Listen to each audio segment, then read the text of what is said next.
بسم اللہ الرحمن الرحیم۔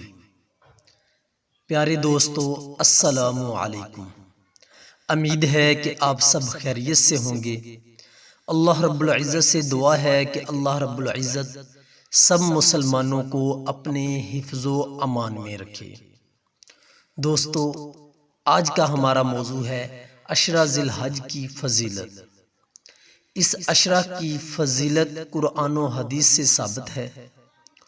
قرآن کریم میں سورۃ الفجر کی آیات وَلَيَالٍ عَشْرٍ اور 10 راتوں کی قسم سے امام قرطبی اور کئی دوسرے مفسرین حضرات نے ذی الحج کی 10 راتوں کو مراد لیا ہے۔ حضرت ابن عباس سے روایت ہے کہ رسول اللہ صلی اللہ علیہ وسلم نے ارشاد فرمایا، کوئی دن ایسا نہیں ہے کہ جس میں نیک عمل اللہ کے یہاں ان 10 ذی الحج کے دنوں کے نیک عمل سے زیادہ محبوب اور پسندیدہ ہو۔ صحابہ نے عرض کیا، یا رسول اللہ صلی اللہ علیہ وسلم، کیا جہاد فی سبیل اللہ سے بھی بڑھ کر ہے؟ فرمایا، جہاد فی سبیل اللہ سے بھی بڑھ کر ہے۔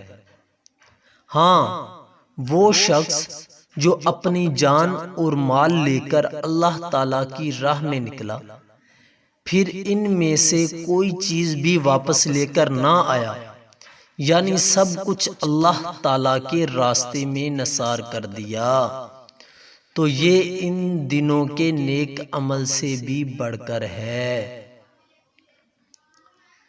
رسول اللہ صلی اللہ علیہ وسلم سے عرفہ 9 ذی الحج کے روزے کے بارے میں پوچھا گیا تو آپ صلی اللہ علیہ وسلم نے فرمایا، 9 ذی الحج کا روزہ رکھنا 1 سال گزشتہ اور 1 سال آئندہ کے گناہوں کا کفارہ ہے۔ حضرت ام سلمہ رضی اللہ عنہ سے مروی ہے کہ نبی کریم صلی اللہ علیہ وسلم نے ارشاد فرمایا، جب ذی الحج کا چاند نظر آئے، یعنی ذی الحج کا مہینہ شروع ہو جائے اور تم میں سے کسی کا قربان کرنے کا ارادہ ہو تو وہ جسم کے کسی حصے کے بال اور ناخن نہ کاٹے۔ مسئلہ، قربانی کرنے والے کے لیے مستحب ہے کہ ذی الحج کا چاند نظر آنے کے بعد قربانی کرنے تک اپنے ناخن نہ کاٹے اور سر، بغل اور ناف کے نیچے بالکل بدن کے